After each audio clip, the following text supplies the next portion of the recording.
ठीक है, तो आज की कक्षा हम प्रारंभ करते हैं। मंगलाचरण कर लेते हैं सबसे पहले।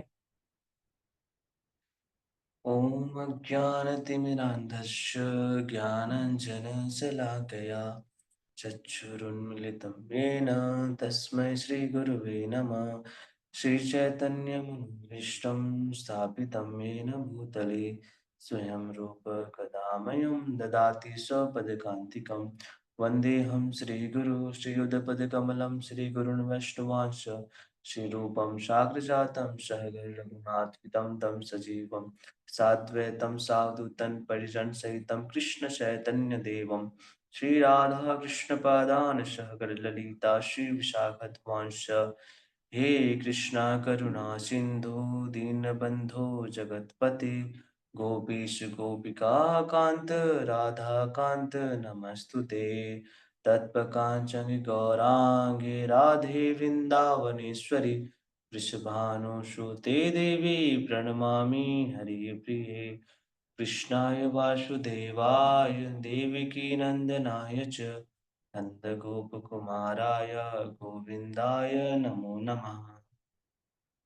वाञ्छाकल्पतरुभ्यश्च कृपासिन्धुवेव च पतितानां पावनेभ्यो वैष्णवेभ्यो नमो नमः।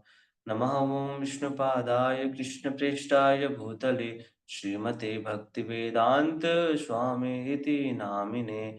नमस्ते सरस्वती देवी गौरवाणी प्रचारिणे निर्विशेषशून्यवादी पाश्चात्यदेशतारिणे। जय श्री कृष्ण चैतन्य प्रभु नित्यानंद श्री अद्वैत गदाधर शिवासादि गौर भक्त वृंद। हरे कृष्णा कृष्ण कृष्ण हरे हरे हरे राम राम राम हरे हरे।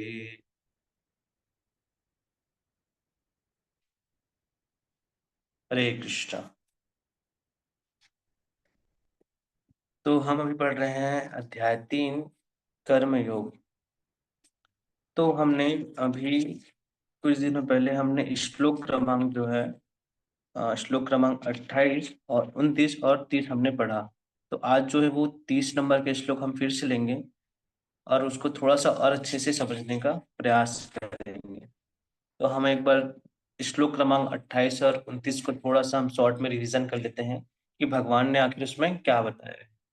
तो श्लोक क्रमांक 28 में भगवान ने बताया, वहां पे कहते हैं, हे महाबाहो, भक्ति भाव में कर्म तथा सकाम कर्म के भेद को भली भांति जानते हुए जो परम सत्य को जानने वाला है, वह कभी भी अपने आप को इंद्रियों में तथा इंद्रिय दीप्ति में नहीं लगाता।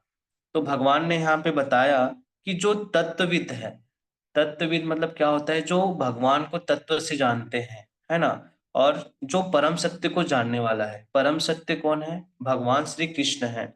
तो जो तत्वविद होता है वो क्या करता है, वो भली भांति से जानता है कि जो सकाम कर्म होता है वो क्या है, वो कर्म के बंधनों में बांधने वाला होता है। वह अपने जो वास्तविक स्वरूप जो होता है, वास्तविक स्वरूप जो वो समझता है कि हम भगवान के क्या है, भगवान के अंश है ना। वह अपने वास्तविक स्वरूप को भगवान के अंश के रूप में जानता है, जो सच्चित आनंद है, और उसे यह अनुभूति होती रहती है। इस तरीके से वो अपने आप को इंद्रिय और इंद्रिय तृप्ति में नहीं लगाता है ना? क्योंकि वो जानता है जो भी जीवन की भौतिक दशा है वो भगवान के नियंत्रण में है ना? वह सभी प्रकार के भौतिक बंधनों से विचलित नहीं होता है और उसे ब्रह्म का ज्ञान होता है, परमात्मा का भी ज्ञान होता है और भगवान स्वयं ईश्वर का भी ज्ञान होता है। इस तरीके से क्या है, वो भौतिक इंद्रियों के जो कार्य होते हैं उससे वो अनासक्त होते हैं। इस तरीके से वो इंद्रियों तथा तृप्ति के कार्य में नहीं लगता है। इस तरीके से भगवान ने श्लोक क्रमांक 28 में बताया। फिर श्लोक क्रमांक 29 में भगवान ने बताया, माया की गुणों से मोहग्रस्त होने पर अज्ञानी पुरुष पूर्णतः भौतिक कार्यों में संलग्न रहकर उनमें आसक्त हो जाते हैं। यद्यपि उनके ये कार्य उनमें ज्ञानाभाव के कारण अधम होते हैं, किंतु ज्ञानी को चाहिए कि उन्हें विचलित ना करे। तो इस श्लोक में भगवान ने बताया है कि जो अज्ञानी होते हैं, जो भौतिक कार्य में जो रहते हैं, मतलब अज्ञानी पुरुष होते हैं, जैसे हमने पिछले श्लोक में भी पढ़ा था, है ना, वो क्या होता है, वो भौतिक कार्यों में संलग्न रहने के कारण ना, मतलब भौतिक कार्य इतना ज्यादा करते हैं कि जिसके कारण वो अटैच्ड हो जाते हैं, भौतिक कार्य में आसक्त हो जाते हैं। लेकिन जिनको ज्ञान है, मतलब जो ज्ञानी व्यक्ति है ना, उनको क्या है कि वो उनको विचलित ना करे, क्योंकि वे सब जो क्या होता है, उनके अंदर में ना ज्ञान नहीं है, इसी कारण जो है वो इस तरीके से कार्य करते हैं और अधम हो जाते हैं, है ना। तो किंतु ज्ञानी व्यक्ति को चाहिए कि उनको विचलित ना करे। इस तरीके से भगवान ने श्लोक क्रमांक 29 में बताया। और इसमें सबसे इंपॉर्टेंट पॉइंट ये भी बताया कि किंतु भगवान से भी अधिक दयालु होते हैं, क्योंकि वे भगवान के अभिप्राय को समझते हैं। फलतः वे सभी प्रकार के संकट झेलते हैं, यहाँ तक कि वे इन अज्ञानी पुरुषों के पास जा जाकर उन्हें कृष्ण भावनामृत कार्यों में प्रवृत्त रहने का प्रयास करते हैं, जो मानव जीवन के लिए परम आवश्यक है। तो एक भक्त होता है, वो बहुत दयालु होता है, वो सभी जो अधम भी है, जो भौतिक कार्यों में लगा है, वो उन सभी पे कृपा करते हैं। किस तरीके से कृपा करते हैं, जैसे पिछले श्लोक में अखिलात्मदास प्रभु जी ने बहुत अच्छे समझाया कि जो एक भक्त होते हैं वो हर सिग्नल पे जाते हैं, भगवत गीता देते हैं कि आप भगवत गीता लो, है ना। वो जहां नहीं, भगवत गीता जहां नहीं पहुंच पाते, वहां भी वो भगवत गीता लेके जाते हैं कि आप भगवत गीता का ज्ञान अपने जीवन में लाइए, ताकि आप भौतिक जो कार्यों के प्रति आपका जो अटैचमेंट है ना, जिस तरीके से वो अधम हो जाते हैं, तो आप उन सभी चीजों से मुक्त हो जाओगे, फिर आपके अंदर जो ज्ञान का अभाव है वो आ पाएगा, है ना। तो इस तरीके से यहाँ पे बताया है कि जो ज्ञानी हैं, उनको उनको विचलित नहीं करना है, मतलब डायरेक्टली उनको किसी भी तरीके से, मतलब ऐसे बोलना नहीं है कि आप तो अधम हैं, आप तो इस तरीके से कार्य कर रहे हैं, है ना। इस तरीके से भगवान ने श्लोक क्रमांक 29 में बताया। अब हम जो है श्लोक क्रमांक 30 लेंगे। पिछले सेशन में प्रभु जी ने एक्सप्लेन किए थे बहुत अच्छे से, तो हम एक बार और कोशिश करेंगे इसको और अच्छे से समझें, क्योंकि ये जो श्लोक है वो बहुत महत्वपूर्ण है। तो एक बार मैं पढ़ता हूँ, उसके बाद आप सभी पढ़िएगा। श्लोक क्रमांक 30। मयि सर्वाणि कर्माणि संन्यस्याध्यात्म चेतसा, निरासे निर्ममो भूत्वा युद्धसत्त्वविगतज्वरः। मयि सर्वाणि कर्माणि संन्यस्याध्यात्म चेतसा, निरासे निर्ममो भूत्वा युद्धस्वविगतज्वरः। मयि सर्वाणि कर्माणि संन्यस्य अध्यात्मचेतसा, निरासि निर्ममो भूत्वा युध्यस्व विगतज्वरः। हरे कृष्ण, कोई पढ़ेंगे? जी माता जी। मयि सर्वाणि कर्माणि संन्यास्याध्यात्मं चेतसा, निराशीर्निर्ममो युद्धस्व विगतज्वरः। हरि बोल। और कोई पढ़ेंगे? जय हरे अहिल्या माता। कृष्ण, प्रणाम प्रभु। मयि सर्वाणि कर्माणि संन्यस्य अध्यात्म चेतसा, निरासी निर्ममो भूत्वा युद्धस्व विगतज्वरः। हरे कृष्ण प्रभु। और कोई पढ़ेंगे?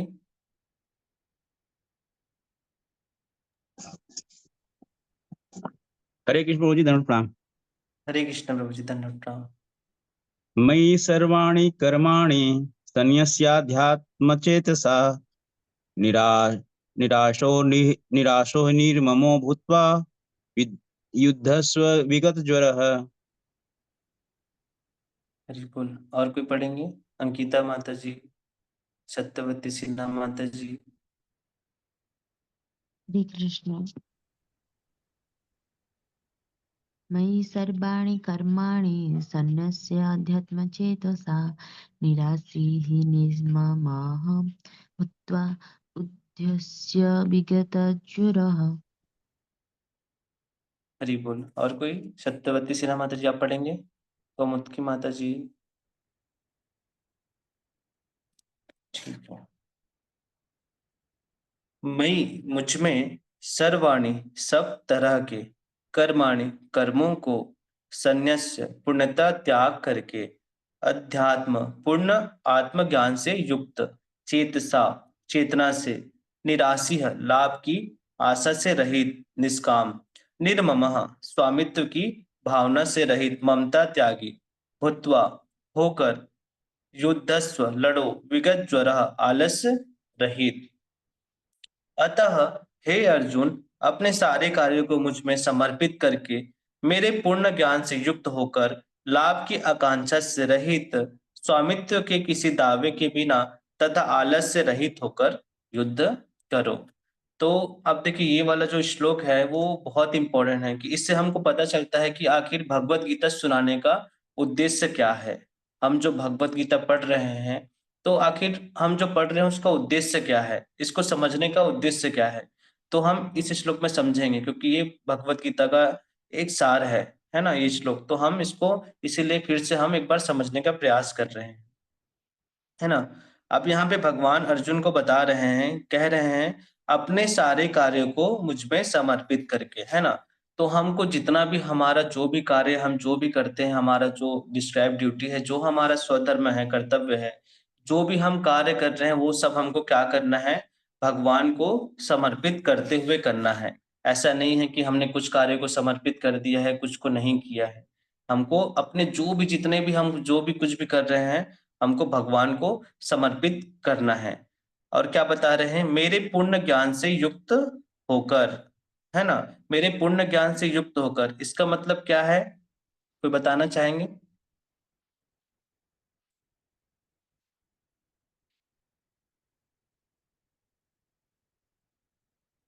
अहिल्या माता जी, आप बताना चाहेंगे? हम्म। तो मेरे पूर्ण ज्ञान से युक्त होकर मतलब हम जो भगवत गीता पढ़ रहे हैं, भगवान ने जो हमें ये भगवत गीता दिया है, तो इसको पूरी तरह से कंप्लीटली पढ़ के अपने जीवन में उतार के, है ना।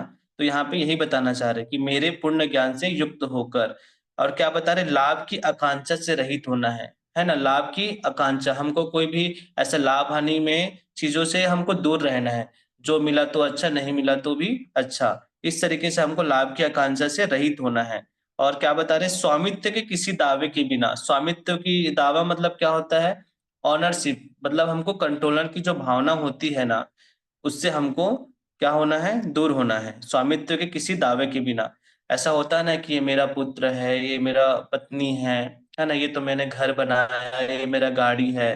तो इन सब की जितना भी जो हमारे अंदर एक ऑनरशिप की भावना होती है, उन सभी के बिना। उसके बाद कह रहे तथा आलस्य रहित होकर, आलस्य विगत ज्वरः, आलस्य रहित होकर, हमको आलस्य नहीं करना है। सपोज हम माला करते हैं तो हमको माला के प्रति आलस नहीं करना चाहिए। हमको जो भी भगवान की सेवाएं मिलती है हमको उसके प्रति आलस नहीं करना है। अभी सपोज कार्तिक मास चल रहा है तो हमको एक महीने जो है भगवान के करीब जाना है, तो और हमको थोड़ा सा तपस्या करना पड़ेगा, तो हमको उसके प्रति आलस्य नहीं करना है। हमको डेली 6 बजे भगवत गीता का क्लास आना है, तो हमको उसके प्रति हमको आलस्य नहीं करना है। तो हम जो भी हम भक्तिमय कार्य कर रहे हैं, जो भी हम भगवान की सेवाओं के लिए कार्य कर रहे हैं, हमको उसके प्रति आलस्य नहीं करना है। उसके बाद क्या बता रहे हैं, युद्ध युद्धस्वः लड़ो, मतलब अर्जुन को यहाँ पे भगवान बोल रहे हैं कि युद्ध करो, है ना। तो इसके रिफ्रेश में एक श्लोक आता है, श्लोक अध्याय 2 में श्लोक क्रमांक 31, वहां पे भगवान क्या बता रहे हैं वो एक बार हम पढ़ते हैं।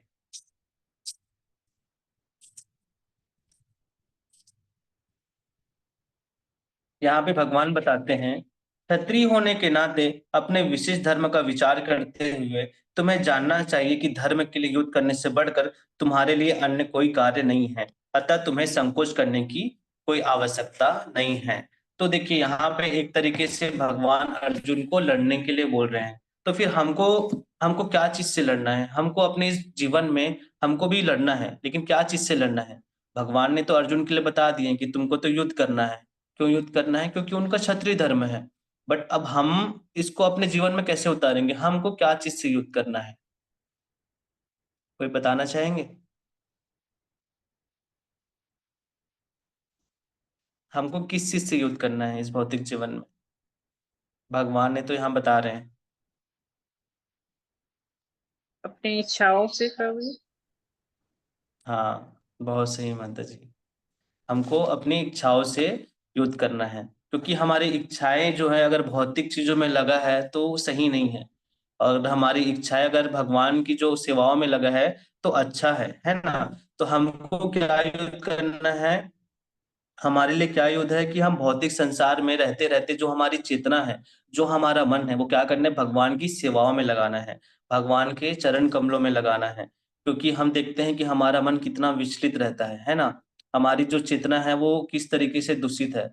तो किस तरीके से हमको इस चेतना को, इस मन को भगवान की सेवा में लगाना है, हमको ये प्रयास करना है। हमको भौतिक जीवन में रहते रहते हमको युद्ध करना है। किससे युद्ध करना है? अपने मन से युद्ध करना है।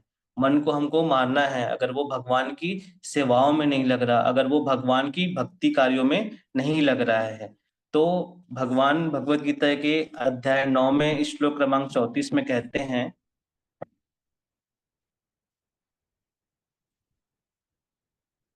मन मना भव मद भक्तो मज्जाजी मा नमस्कुरु माम एक ऐसी युक्तवा एवं आत्मना मत परायणम। भगवान यहाँ पे कहते हैं, अपने मन को मेरे नित्य चिंतन में लगाओ, मेरे भक्त बनो, मुझे नमस्कार करो और मेरी ही पूजा करो। इस प्रकार मुझ में पूर्णता तल्लीन होने पर तुम निश्चित रूप से मुझे प्राप्त करोगे। तो इस तरीके से हमको भी अपने इस भौतिक जीवन में युद्ध करना है अपने मन के प्रति, ताकि हम ज्यादा से ज्यादा अपने इस मन को, चेतना को भगवान के चरण कमलों में लगा सके, है ना। क्योंकि हमारा परम लक्ष्य तो यही है, भगवान श्री कृष्ण के चरण कमलों की प्रेम की प्राप्ति करना, है ना। तो इस तरीके से हम एक बार तात्पर्य पढ़ते हैं, फिर थोड़ा सा समझते हैं। तात्पर्य, तात्पर्य बस शिल प्रभुपाद की जय। यह श्लोक भगवत गीता के प्रयोजन को स्पष्टतया इंगित करने वाला है। भगवान की शिक्षा है कि सर्वधर्म पालन के लिए सैन्य अनुशासन के सदृश पूर्णता कृष्ण भावना भावित होना आवश्यक है ना। तो देखिए, भगवान ने ये भगवत गीता के श्लोक हमको बताया है ना। तो हमको इसको अपने जीवन में उतारना है ना। जिस तरीके से भगवान ने अर्जुन को, उनको साक्षात वहां पे उनको समझा रहे हैं, बता रहे हैं, तो इसी तरीके से भगवान ने जो हमको ये भगवत गीता का ज्ञान दिया है ना। तो हमको भी अपना जो है स्वर धर्म का पालन करते हुए जो भगवान की शिक्षाएं हैं उनको प्रॉपर ग्रहण करना है ना। क्योंकि भगवान क्या चाह रहे हैं हमको इस एक उदाहरण से समझ सकते हैं। जैसे हम देखते हैं मिलिट्री होते हैं ना, कि जो बॉर्डर में जो मिलिट्री होते हैं वो किस तरीके से एक डिसिप्लिन में रहते हैं, है ना। वो हर चीजें जो है वहां पे मिलिट्री में जो है सब चीजें टाइमिंग से होता है। उनको टाइम से सोना है, टाइम से खाना है, टाइम से उनको अपने ड्यूटी पे लगना है। ऐसा नहीं है कि उनको थोड़ा बहुत आलस करना है, सो गए या एक दिन ऐसा हो गया, नहीं। प्रॉपर उनको अलर्ट रहना पड़ता है ना। उनको बहुत ज्यादा उनको सतर्क रहना पड़ता है, उनको डिसिप्लिन में रहना है। ऐसा नहीं है कि वो इधर उधर कर रहे हैं। अगर इधर उधर थोड़ा सा भी करेंगे, सपोज अगर वो वहां पे बॉर्डर में है और थोड़ा सा अगर उसको नींद आया, अगर वो सो गए, अगर थोड़ा सा भी सो गए ना, तो बहुत बड़ा नुकसान हो सकता है। उधर से पीछे से जो है हमला कर सकते हैं, वहां से बाहरी देश वाले आ सकते हैं हमारे देश में। तो इस तरीके से हमको भी अपने जो भक्तिमय जीवन में है उसमें हमको अलर्ट रहना पड़ता है ना। कहीं माया कहीं से अटैक करती है, कहीं बहुत सारी ऐसी भौतिक चीजें हैं जिसमें हमको संलग्न नहीं होना, इसलिए हमको भी सतर्क रहना है। हमको इस भगवत गीता के ज्ञान को हमेशा पढ़ते रहना चाहिए। उसी तरीके से हमको भी भक्ति में इस मिलिट्री वाला जो डिसिप्लिन है उसको लाना चाहिए। हमको सतर्क रहना चाहिए, बड़े ध्यान पूर्वक से हमको करना है, क्योंकि हमको भी कुछ भी चीजें नहीं छोड़ सकते हैं, है ना।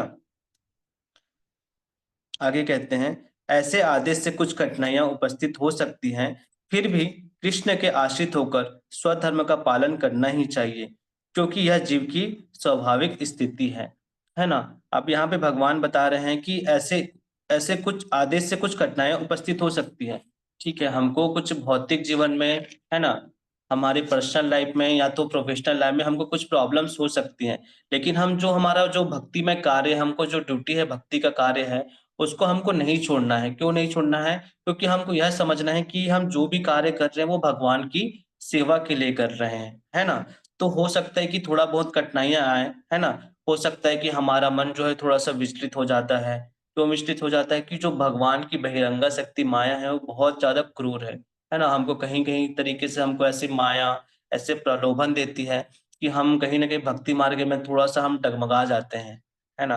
तो हमको जो है अपना जो स्वधर्म का पालन करते हुए है ना, और भगवान श्री कृष्ण के आश्रित होकर अपना स्वधर्म पालन करना है। हमको ये समझना है कि भगवान श्री कृष्ण है हमारे पास, हमको उनके ऊपर पूर्ण आश्रित होकर कार्य करना है ना। जिस तरीके से हम प्रहलाद महाराज का हम उदाहरण समझ सकते हैं, किस तरीके से वो हर परिस्थिति में भगवान का नाम लेते थे, है ना। उनके जीवन में कितने ऐसे परिस्थितियां आई हैं, उनको इतने परीक्षाएं देना पड़ा, किस तरीके से उनके पिता ने उनको बहुत सारे ऐसे ऐसे जगहों से उनको मारने की कोशिश किया, लेकिन वो अपने जीवन में भगवान के प्रति जो है वो कभी नहीं छोड़े, वो हर समय भगवान के ही नाम लेते थे। तो इसी तरीके से हमको भगवान श्री कृष्ण के आश्रित होते हुए जो हमारा डिस्क्राइब ड्यूटी है, जो हमारा स्वधर्म है, उनको पालन करना चाहिए। क्यों करना चाहिए? क्योंकि यह जीव की स्वाभाविक स्थिति है। जीव भगवान के सहयोग के बिना सुखी नहीं हो सकता, क्योंकि जीव की नित्य स्वाभाविक स्थिति ऐसा है कि भगवान की इच्छाओं के अधीन रह जाए, है ना। आप देखिए, ये जो है बहुत इंपॉर्टेंट लाइन है कि जीव भगवान के सहयोग के बिना सुखी नहीं हो सकता। हम जिस प्रकार इस भौतिक संसार में सुख होने की कोशिश करते हैं कि हमको ये मिल जाए, वो मिल जाए, बड़ा घर मिल जाए, मैं डॉक्टर बन जाऊं, मैं वकील बन जाऊं, इस तरीके से हम बहुत कोशिश करते हैं सुखी रहने का, तो वो क्या है, सुखी नहीं रह सकता है। और वो जो जीव है भगवान के सहयोग के बिना सुखी ही नहीं हो सकता।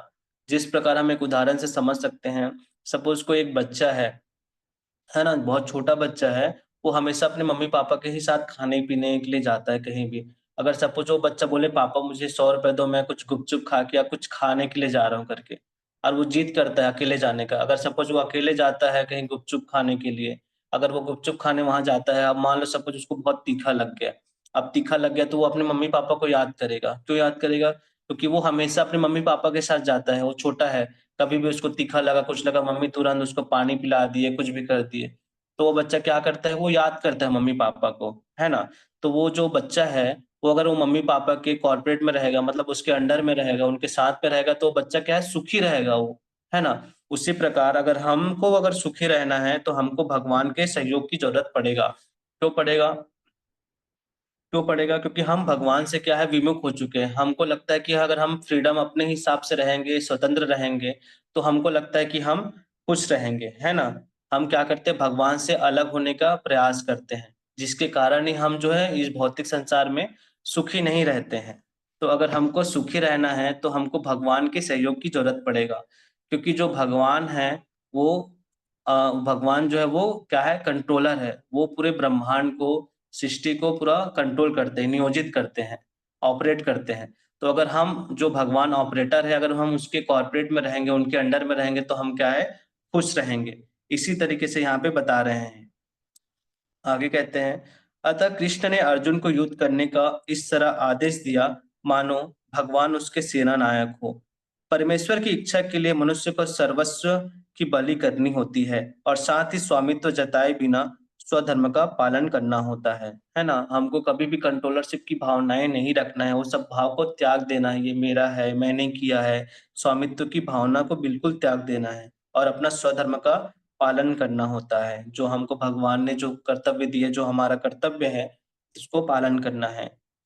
आगे कहते हैं, प्रभुपाद तात्पर्य में कहते हैं, आगे लिखते हैं, अर्जुन को भगवान के आदेश का मात्र पालन करना था, परंतु समस्त आत्माओं के आत्मा है, अतः जो पूर्णतः परमेश्वर पर आश्रित रहता है, या दूसरे शब्दों में जो पूर्णतः कृष्ण भावना भावित है, वह अध्यात्म चेतसा कहलाता है। निराशी है का अर्थ है स्वामी के आदेशानुसार कार्य करना, किंतु फल की आशा न करना, है ना।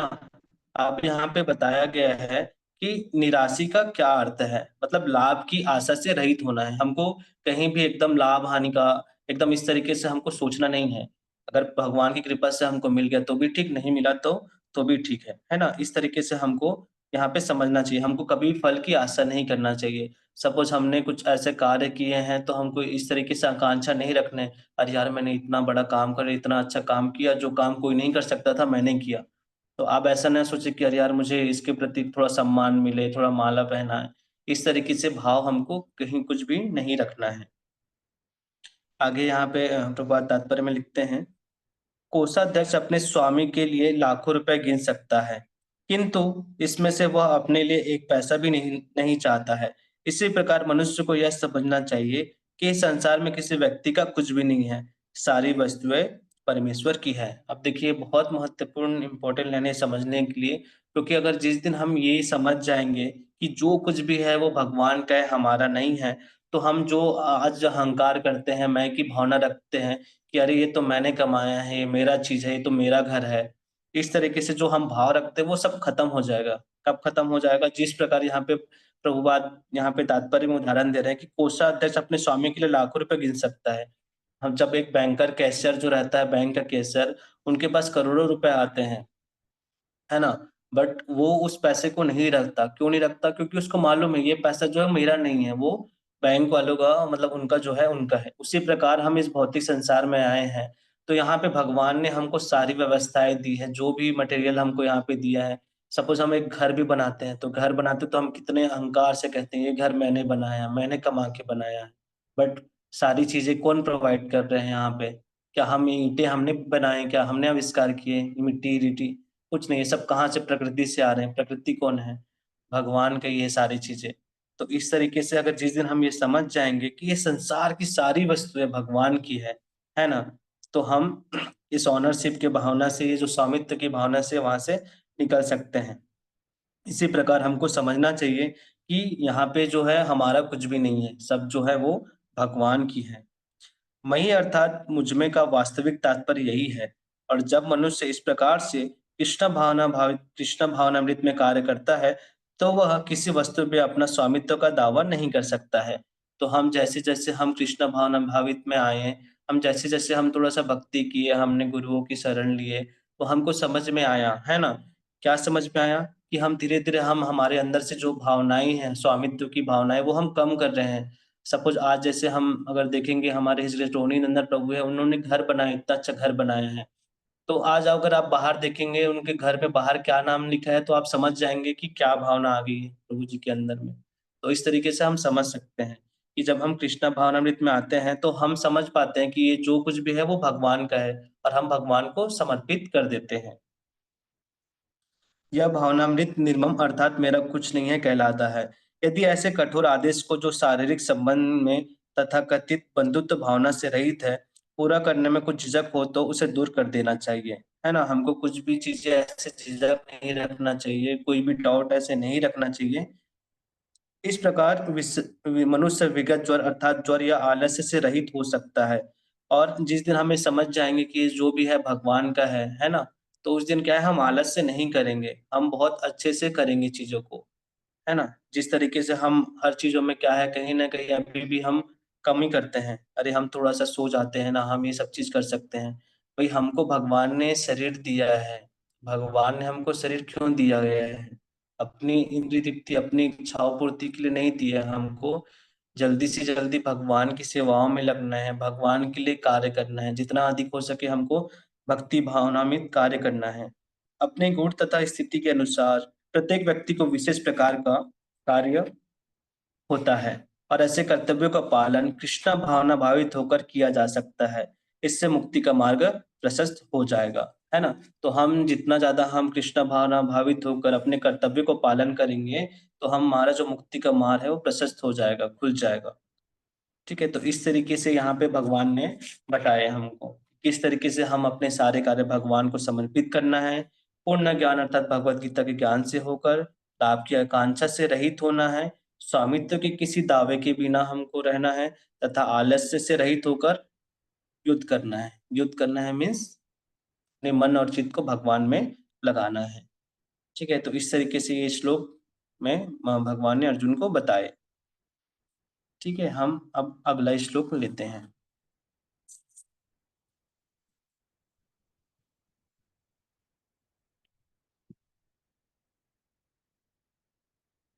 यहाँ पे भगवान कह रहे हैं,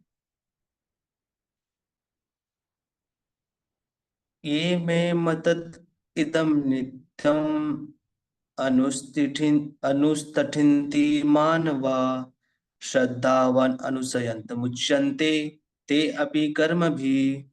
ये मे मतत इदम नित्यम अनु अनुस्तठि मानवा श्रद्धावन्त अनुसयन्त मुच्यन्ते ते अपि कर्मभिः। ए एमे एमे मतम इदम नित्यम अनु अनुतिष्ठन्ति मानवा श्रद्धावनो अनासूयन्ते मुच्यन्ते ते अपि कर्मभिः। हरे कृष्णा। जी माता जी। ये मे मतमिदं नित्य मनोतिष्ठन्ति मानवा श्रद्धावन्तो अनुसूयन्तो मुच्यन्ते ते अपि कर्मभिः। हरि बोल। और कोई? हरे कृष्ण प्रभु जी। ये मे मतम इदम नित्यम अनुतिष्ठन्ति मानवाः श्रद्धावन्तो अनुसूयन्तो मुच्यन्ते ते अपि कर्मभिः। हरि बोल। और कोई? जी माता जी। हरे कृष्ण। बिना माता जी पढ़े। हरे कृष्ण प्रभु ये जी। ये मे मतम इदम नित्यम अनुष्ठन्ति मानवाः श्रद्धावन्तः अनुसूयतः मुच्यते ते अपि कर्मभिः। हरे कृष्ण प्रभु जी। हरि बोल। जी अखिलात्मदास प्रभु जी आप पढ़ेंगे? जी अहिल्या माता जी आप पढ़िए। ये मे मतम इदम नित्यम अनुतिष्ठन्ति मानवा श्रद्धावन्तः अनुसूयन्त मुच्यते ते अपि कर्मभिः। हरे कृष्ण। हरि बोल। और कोई पढ़ेंगे? अंकिता माता जी। जी। ये मे मतम इदं नित्यम् अनुतिष्ठन्ति मानवाः श्रद्धावन्तः अनुसूयन्तः मुच्यन्ते ते अपि कर्मभिः। हरि बोल। और कोई? सत्यवती सिन्हा माता जी आप पढ़ेंगे?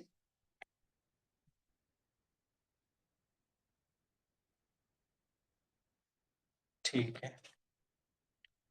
ये जो मैं मेरे मतम आदेशों का इदम इन नित्यम नित्य कार्य के रूप में अनुतिष्ठन्ति नियमित रूप से पालन करते हैं मानवः मानव प्राणी श्रद्धावन्तः श्रद्धा तथा भक्ति समेत अनुसूयन्त बिना ईर्ष्या के मुच्यन्ते मुक्त हो जाते हैं ते वे अपि भी कर्म भी सकाम कर्मों के नियम रूपी बंधन से।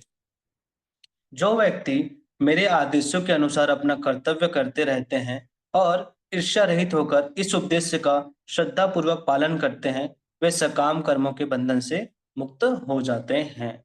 अब देखिए ये भी बहुत ना इम्पोर्टेंट श्लोक है और बहुत एकदम सरल भी है। सरल क्या भगवान क्या बता रहे हैं? बहुत एकदम सरल उपाय बता रहे हैं। क्या बोल रहे हैं कि हम अलग-अलग तरीके से संसार में खुश रहने का प्रयास करते हैं, है ना? कि हमको ये मिले, वो मिले या मुक्ति मिल जाए, है ना? हम अलग-अलग तरीके से सोचते हैं। तो भगवान यहाँ पे एकदम सिंपल बता रहे हैं, क्या बोल रहे हैं कि जो व्यक्ति मेरे आदेशों के अनुसार अपना कर्तव्य करते रहते हैं, ठीक है? क्या है पहला कि आदेशों के अनुसार कर्तव्य करते हैं और दूसरा बता रहे हैं ईर्ष्या रहित होकर इस उद्देश्य का श्रद्धापूर्वक पालन करते हैं और व्यक्ति क्या होगा? सकाम कर्मों के बंधन से मुक्त हो जाते हैं। अब देखिए हम यहाँ पे भौतिक संसार में फंसे क्यों हैं? सकाम कर्मों की ही वजह से हम फंसे हुए हैं, है ना? अपनी इच्छा पूर्ति के लिए अपनी इंद्रिय तृप्ति के कार्य कर रहे हैं, इसीलिए हम फंसे हुए हैं। तो अगर हमको इस सकाम कर्मों के अगर बंधन से निकलना है, अगर इस कर्म के बंधन से जो जन्म मृत्यु का चक्कर क्यों हो रहा है जन्म मृत्यु का चक्कर? क्योंकि हम इच्छाएं रख रहे हैं, हम भौतिक इच्छाएं रख रहे हैं, है ना? तो इसी तरीके से हम सकाम कर्म में बंध गए हैं। तो अगर हमको इस सकाम कर्म के बंधन से मुक्त होना है तो हमको क्या करना है कि जो भगवान का आदेश है उनके अनुसार हमको कर्तव्य करना है। तो भगवान का क्या आदेश है कोई बताना चाहेंगे? जोगनी देवी माता जी आप बताएंगे? हरे कृष्ण। जी माता जी 1 मिनट माता जी मैं माता जी से पूछ लेता हूँ फिर आप बताइएगा।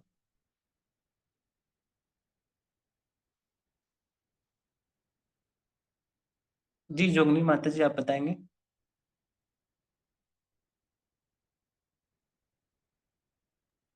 आवाज नहीं प्रभु आ जी। रही। जी जी एक बार रिपीट करेंगे प्रभु जी? भगवान ने हमको क्या आदेश बताए जिनको हमको कर्तव्य करना है, क्या पालन करना है? भगवान ने हमको आदेश बताए हैं कि हमें मतलब भक्ति की राह में चलना है और लोगों को भक्ति की राह में लाना है अपनी इंद्रियों को शांत करते हुए। जी, और कोई बताना चाहेंगे क्या है भगवान का आदेश, क्या है हमारे लिए? भक्त बनाना। और कोई प्रयास करना चाहेंगे? जी प्रभु जी। जी माता जी बताइए। कर्म करो, फलों की इच्छा मत रखो।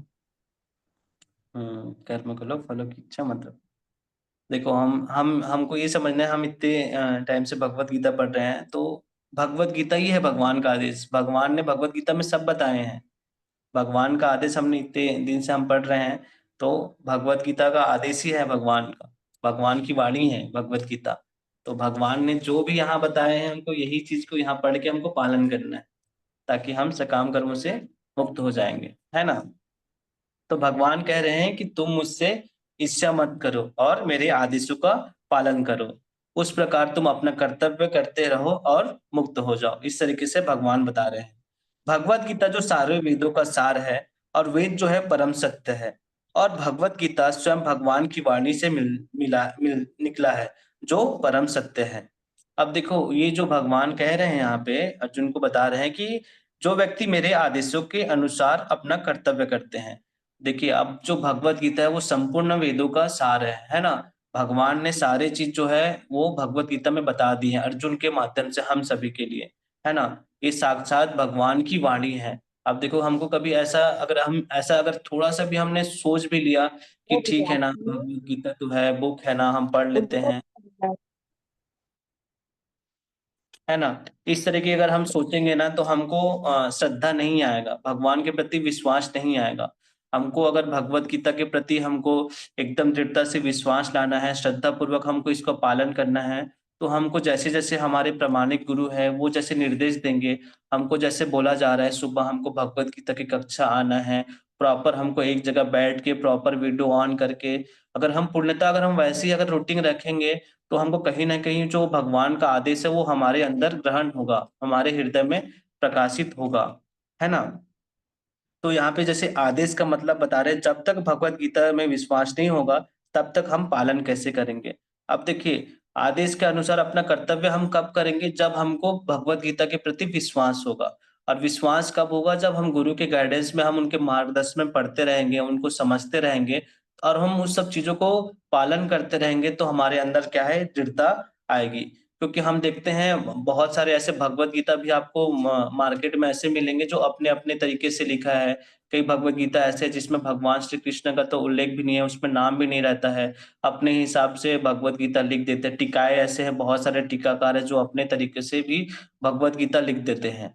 बट जो हमको ये भगवत गीता मिला है वो परंपरागत मिला है, प्रामाणिक मिला हुआ है। ऐसा नहीं है कि ये भगवत गीता नहीं है, भगवत गीता प्रामाणिक है हमारा। हम जो भगवत गीता हम पढ़ रहे हैं एकदम प्रामाणिक है और यथारूप एज इट इज है। ऐसा नहीं है कि इसमें कुछ कुछ भी हमारे प्रभुपाद जी ने किया, एज इट इज जो जितने आचार्य जिन्होंने किए उनकी टीकाओं को प्रॉपर उन्होंने यहाँ पे समावेश किए हैं। और भगवान ने साक्षात अर्जुन को यहाँ पे ज्ञान दिया हुआ है, तो ये साक्षात भगवान की वाणी है। तो हमको पूर्ण जो है उनके भगवान के आदेशों के अनुसार अपना कर्तव्य करना है। जैसे जैसे भगवान ने यहाँ पे भगवत गीता का ज्ञान अर्जुन को दिया है, वैसे वैसे हम पढ़ते जाएंगे, उनके आदेशों को अपना कर्तव्य समझ से करते रहेंगे, तो हम इस चीज से, हम सकाम कर्मों के बंधन से मुक्त हो सकते हैं। और सबसे इम्पोर्टेंट पॉइंट है यहाँ पे, ईर्ष्या बता रहे हैं। क्या बता रहे हैं? ईर्ष्या रहित होकर इस उपदेश का श्रद्धा पूर्वक पालन करना है। ऐसा नहीं है कि अगर हम भगवत गीता के प्रति हमको श्रद्धा नहीं है, थोड़ा सा भी लेस मात्र भी अगर हमको भगवत गीता के प्रति अगर ईर्ष्या हुआ, अरे ऐसा है वैसा है, तो हम क्या है, हम सकाम कर्म में बंधे रहेंगे हमेशा, हम इससे मुक्त नहीं हो पाएंगे।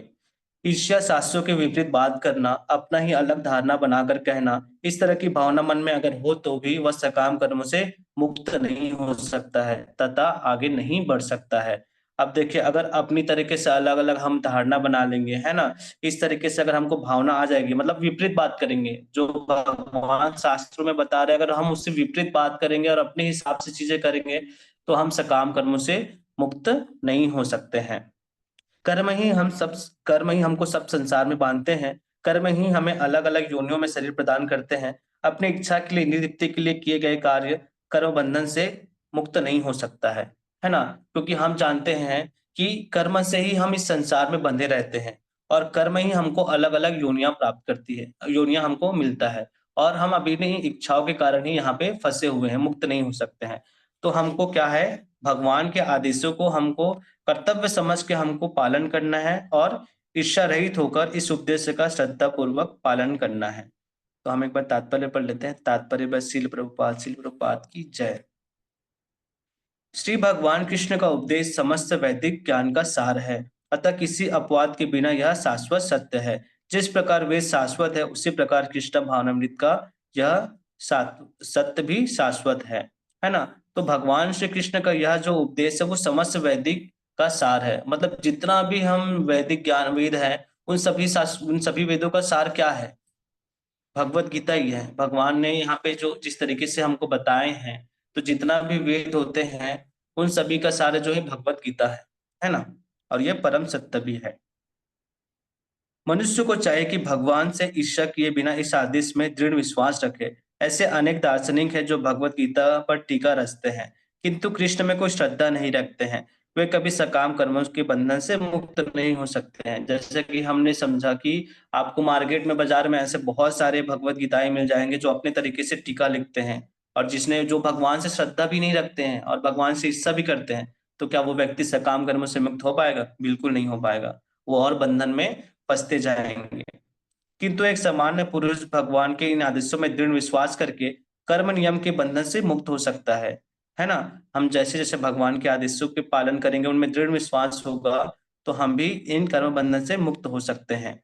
भले ही वह इन आदेशों को ठीक से पालन न कर पाए। कृष्ण भावनामृत के प्रारंभ में भले ही कृष्ण के आदेशों का पूर्णतः पालन न हो पाए, किंतु चूंकि मनुष्य इस नियम में रुष्ट नहीं होता और पराजय तथा निराश का विचार किए बिना निष्ठापूर्वक कार्य करता है, अतः वह विशुद्ध कृष्ण भावनामृत को प्राप्त होता है।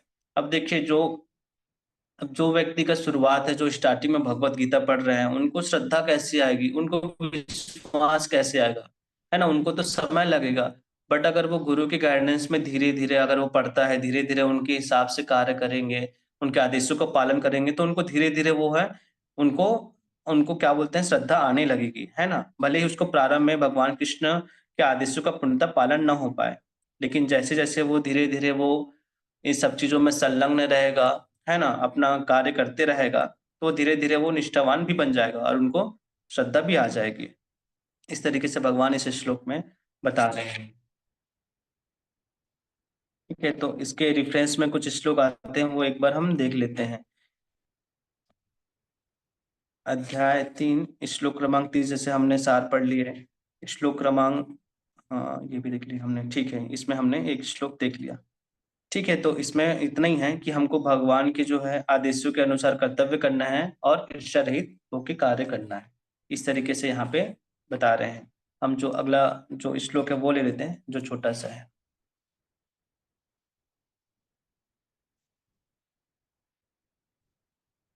ये तु एतत् अभ्यसूयन्तः न अनुस्तन्ति मे मतम् सर्वज्ञानं विगुणातानं विद्धि नष्टान् अचेतसा।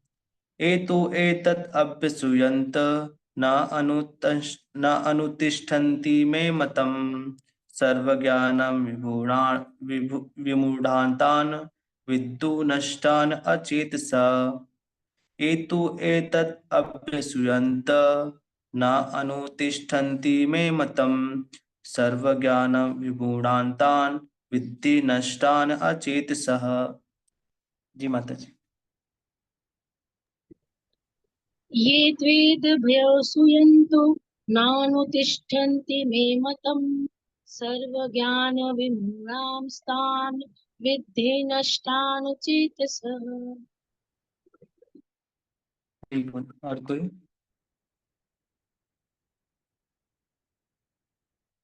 और कोई पढ़ेंगे? हरे हरे कृष्ण। कृष्ण प्रभु जी। हरे कृष्ण प्रभु जी। ये त्वेतत् अभ्यसूयन्तो न अनुतिष्ठन्ति मे मतम् सर्वज्ञान विमूढान् तान् विद्धि नष्टान् चेतस। हरि बोल। और कोई पढ़ेंगे? जी माता जी। एतु एतद् अभ्यसूयन्त न अनुतिष्ठन्ति मे मतम् सर्वज्ञान विमूढान् तान् विद्धि नष्टान् चेतसा। हरे कृष्ण प्रभु। हरि बोल। और कोई? टीना माता जी आप पढ़ेंगे? जी माता जी। हरे कृष्ण प्रभु जी। हरे ये कृष्ण। तो एक अनुष्ठन्ति मे मतम् सर्वज्ञान विमूढ़ान् तान् विद्धि नष्टान्।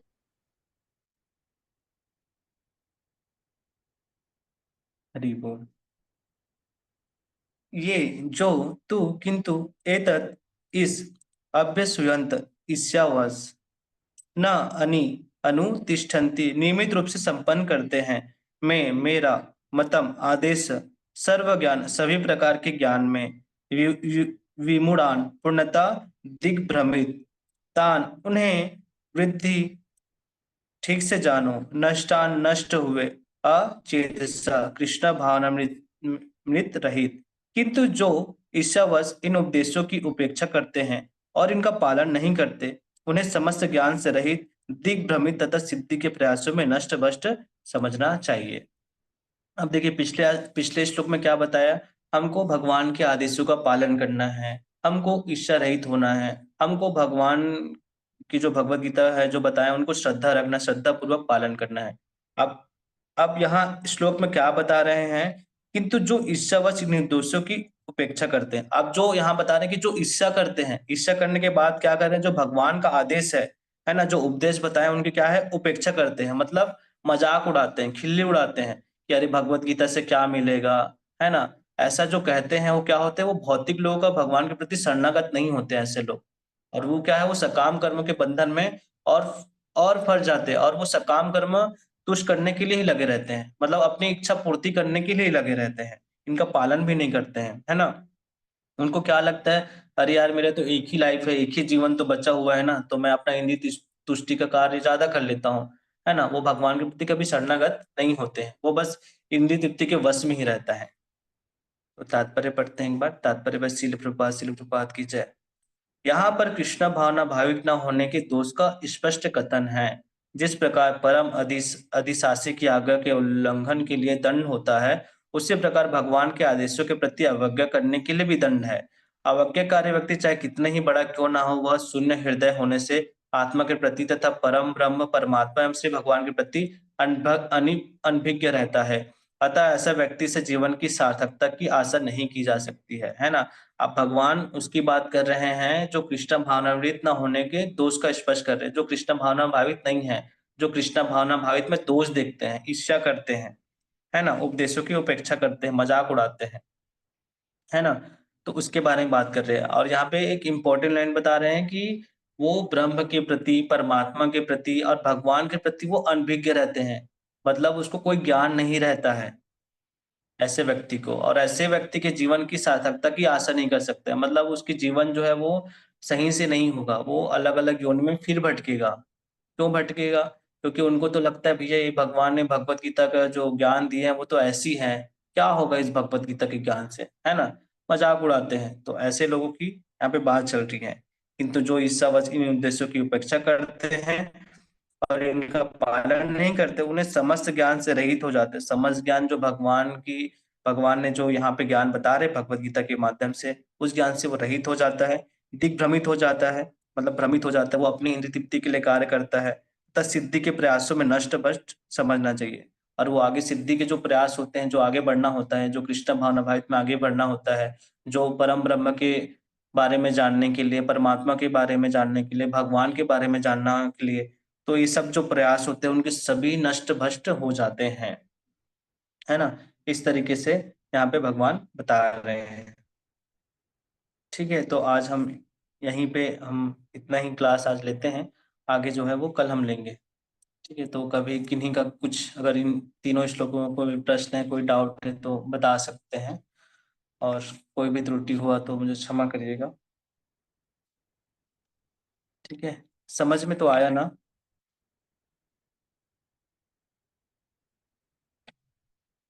ठीक है, तो किसी का कोई प्रश्न है, कुछ पूछना चाहते हैं तो पूछ सकते हैं इन श्लोकों में से।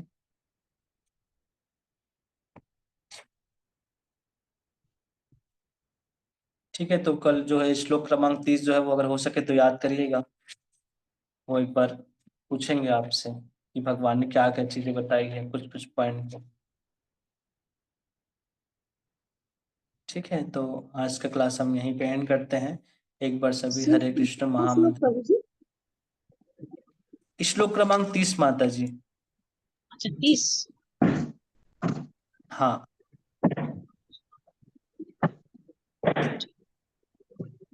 ठीक है, तो एक बार सभी हरे कृष्ण महामंत्र का जाप। हरे कृष्णा हरे हरे कृष्णा कृष्ण कृष्ण हरे कृष्ण हरे हरे हरे हरे राम राम राम हरे हरे। जगत गुरु श्रील हरि प्रभुपाद की गोपाल की जय। उपस्थित सभी भक्तवृंद की, जय भगवत गीता की जय। जय जय गौर प्रेमानंदे। हरि हरि बोल। हरि